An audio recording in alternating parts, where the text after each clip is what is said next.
2006년으로 거슬러 올라갑니다. 미국 플로리다주 서쪽의 플랜트 시티.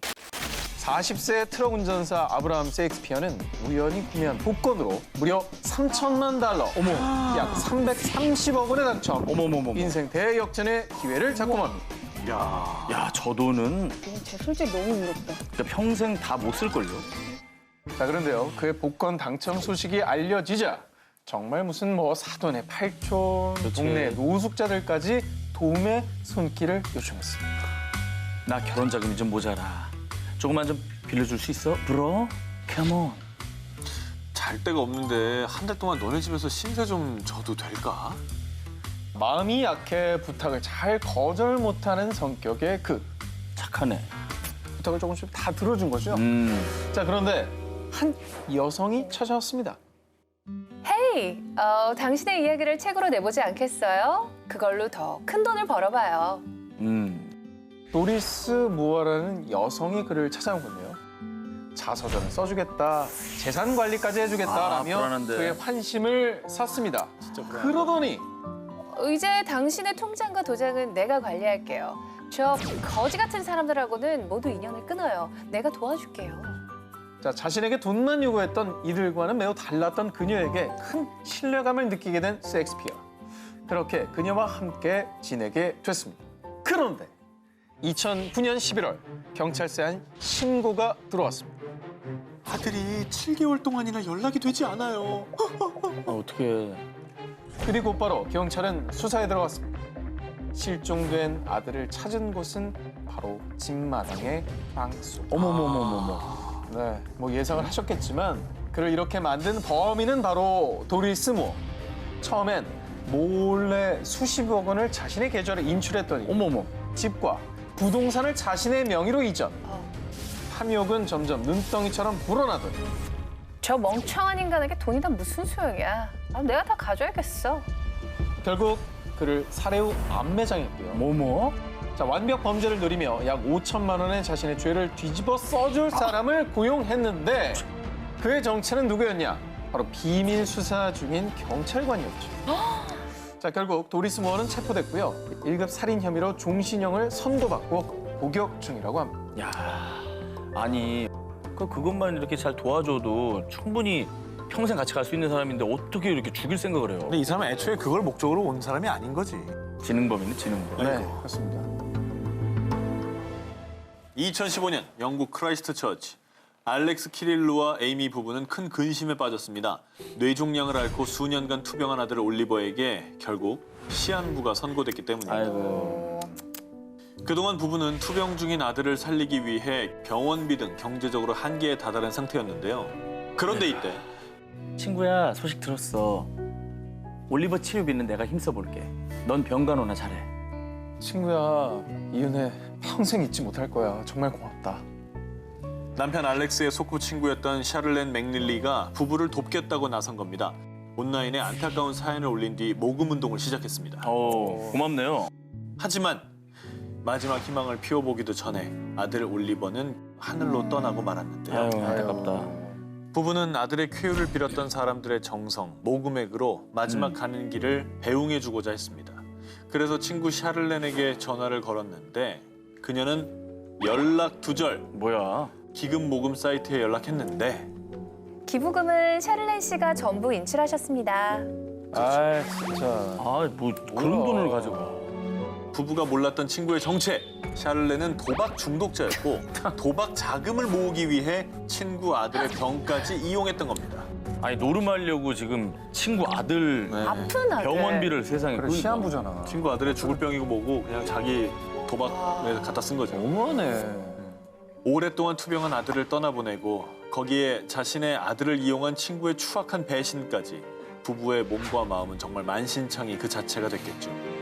결국 체포가 된 뒤 법정에선 그녀는 게임으로 더 많은 치료비를 모으려고 했습니다. 말이나 라며 못하면 아유. 끝까지 비겁한 변명을 했다고 합니다. 정말. 입을 꼬물버려야죠, 말 못하게. 그 마음을 믿고서는 기부한 사람들의 마음도 그래, 배신한 거예요. 그럼 그 사람들이 다음에 누가 진짜로 필요한 글이 올라왔을 때 기부를 하겠냐고. 그렇지. 모금을 하겠냐고. 소수의 저 미꾸라지 때문에. 진짜 나쁜 사람인 거예요. 정말 선의의 모금 운동이 다 이제 매도가 되는 거 아닙니까? 맞아요. 2019년 10월 브라질의 한 병원. 이제 막 2살이 된 남자아이 미구엘은요. 안타깝게도 오랜 투병 끝에 하늘나라로 떠났습니다. 아이고. 그런데 이 슬픈 소식이 전해지자 수많은 사람들은 미구엘의 아빠를 맹비난. 왜? 브라질 전역은 분노로 들끓었습니다. 아니 아빠가 제일 슬플 텐데 왜 아빠를 비난하죠? 아빠가 무슨 짓을 한 겁니까? 그래도 싼 놈입니다. 미구엘은 희귀 신경 근육 질환인 척추 근육 위축증을 앓고 있었습니다. 엄마 카린과 아빠 알베스는 매일 홀로 고통과 싸우는 어린 아들을 지켜보는 것도 힘들었지만 이 가족을 더 절망에 빠뜨린 것은 감당하기 힘든 병원비. 그래서 결국 미구엘의 부모는요. 희귀병으로 고통받는 우리 아들을 제발 살려주세요. 병원비를 구하기 위해 온라인 모금 활동에 나섰습니다. 그런데 정말 다행히도 미구엘 가족의 안타까운 사연을 접한 수많은 사람들이 도움의 손길을 보탰고요. 그렇게 1년 동안 모인 후원금이 무려 약 3억 2천만 원. 미구엘 가족에게도 드디어 희망이 보였죠. 다행이네요. 정말 다행이네요, 진짜. 그런데 어느 날 이게 어떻게 된 일이지? 왜? 미구엘의 치료비가 들어온 통장을 확인하다 그만 큰 충격에 빠진 엄마. 미구엘의 후원금 중에 절반 이상이 감쪽같이 사라진 겁니다. 그런데 그때 엄마 카린의 머릿속을 스친 불길한 기억. 여보, 병원비 내리면 돈 더 필요하잖아. 새 직장을 구했는데 교육 좀 받고 올게. 아, 이거 불길하다, 이거. 어딜 가 지금? 뭐 교육을 왜 받아? 슬픈 예감은 틀리지 않았습니다. 아빠 알베스는 새 직장을 구한 게 아닌 미구엘의 치료비를 가지고 도망친 거였습니다. 아니 돈에 눈이 멀 수는 있잖아요. 근데 아들이잖아요, 자기 아들. 와, 죽을 수 있잖아요. 눈에 안 밟히나? 생각이 안 나나? 눈이 얼마나 돌면 저렇게 행동할 수 있어요? 진짜 어이가 없네. 아들의 병원비를 들고 잠적한 아빠 알베스는 결국 한 달 뒤 한 호텔에서 체포됐습니다. 너 인간 너. 당시 알베스의 모습은 너무나도 충격적이었습니다. 알베스가 묵던 최고급 스위트룸에서는 고가의 보석, 명품 의류뿐 아니라 심지어는 마약까지 발견. 술과 마약에 잔뜩 취한 채 여성들에게 둘러싸여 있었습니다. 어머머머머. 아들이 병마와 싸우는 시간에 아빠 알베스는 아들의 치료비로 허세를 부리고 그 모습을 SNS에 자랑까지 했네요. 에라이 SNS에 자랑을 왜 해? 아니. 아니 정신 나갔잖아. 몰래 하지도 않았어 또. 그렇게 무려 2억 원가량을 한순간에 탕진해버린 알베스. 그러는 동안 결국 아들 미구엘은 제대로 된 치료를 받지 못한 채 근데 하늘로 떠나고 만 거죠. 미쳤나 봐. 이 인면수심의 아빠 알베스는 저 마약 밀매업자한테 협박을 받아가지고 어쩔 수 없이 돈을 빼간 거예요. 뭐 어쨌든 간에 제가 한 일에 대해서는 유감입니다. 유감이? 이렇게 끝까지 비겁한 변명만 둘러댔다고 합니다. 2018년 4월 미국 플로리다주 포트 마이어스의 한 호텔 욕실에서 심장에 총상을 입은 채 사망한 파멜라 허치슨. 그런데 같은 시각 파멜라, 여기 내가 자기 샴페인을 미리 시켜놨어요. 아이고 내가 늦었지요. 저녁은 내가 사드릴게. 잠깐만, 같은 사람이에요? 파멜라? 동명이인인가? 50대 후반의 동년배 여성 로이스 리에스. 그녀는 사망한 파멜라 행세를 하고 다닌 건데요. 뭐야? 왜? 지금 어떻게 두 얼굴이 헤어스타일은 좀 다르지만 좀 비슷해 보이나요? 비슷해. 그 앞에 네. 여성과? 어. 진짜 파멜라가 사망하기 한 달 전인 2018년 3월로 거슬러 올라갑니다. 미국 미네소타주에 살던 로이스. 로이스는 평소 심각한 도박 중독으로 남편과 갈등을 빚어왔습니다. 다툼 중에 그만 남편 데이비드 리에스를 총으로 살해한 그녀. 어머머. 경찰의 추적을 피해 플로리다까지 가게 됐는데요. 그때 그곳에서 만난 한 여인. 비슷한 나이대와 쌍둥이 자매처럼 닮은 얼굴. 마침 홀로 여행 중이던 파멜라는 자신의 말벗이 되어주는 로이스에게 금세 마음을 열고 서로 친구가 됐는데요. 그런데 친구는 무슨? 파멜라. 너만 죽어주면 난 새 인생을 살 수 있어. 그녀의 인생을 훔치기로 한 거죠. 어머. 일말의 양심의 가책도 없이 파멜라를 살해. 곧바로 파멜라의 신용카드와 자동차를 훔친 뒤 파멜라 행세를 하며 다시 도박장으로 향한 겁니다. 자, 자신의 남편을 죽인 것도 모자라 친구라는 이름으로 배신을 하고 무고한 사람의 인생까지 빼앗으려 한 로이스. 결국 꼬리가 잡힌 그녀는 현재 살인 혐의로 재판을 받고 있다고 합니다. 너무했다, 너무했어. 정말 소설 같고 영화 같은 스토리네요. 불쌍합니다, 정말. 아유. 2019년 5월 미국 동북부에 위치한 오하이오주의 한 중학교에서 가정 수업의 일환으로 요리 경연 대회가 열렸습니다.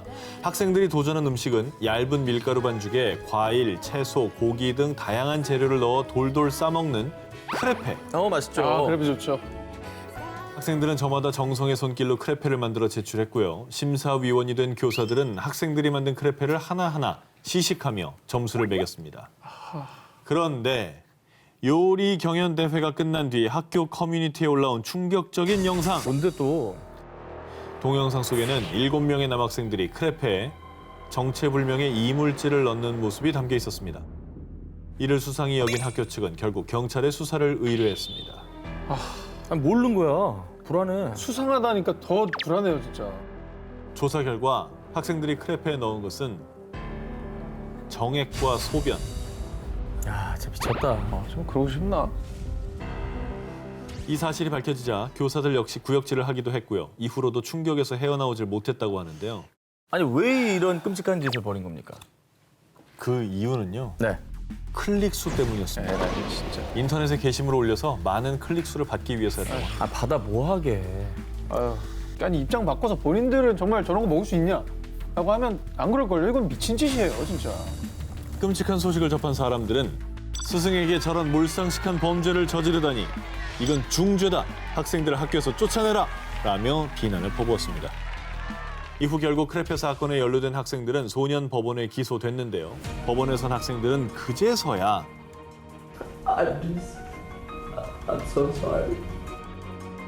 라며 후회의 눈물을 흘렸다고 합니다.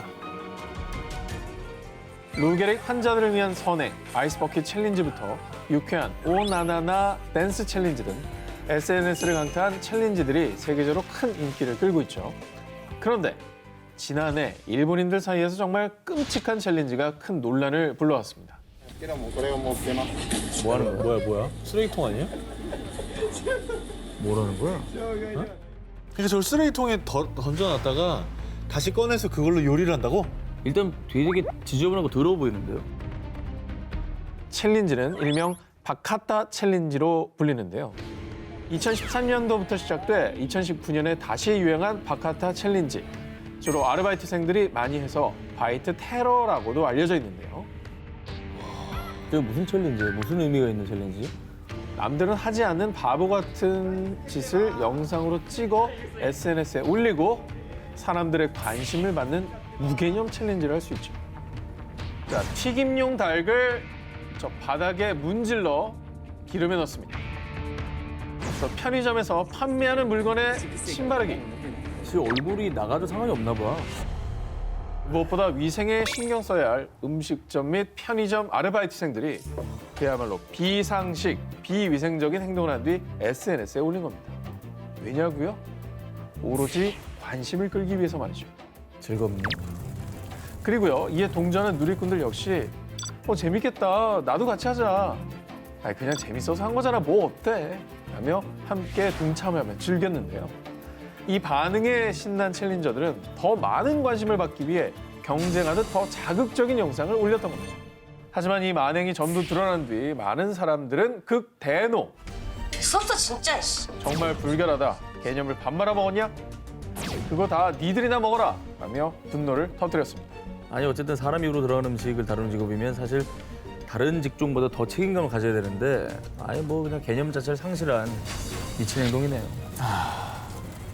저걸 말려야지. 저 같이 보고선 저희다 좋아요 누르고 재밌겠다 누르고 한 놈들도 똑같은 놈들이에요. 다 IP 추적해야 돼. 자, 이들의 무개념 만행에 정말 많은 이들이 피해를 입었는데요. 한 대형 초밥 브랜드는 주가가 하락해 무려 약 300억 원의 손실을 입기도 했고요.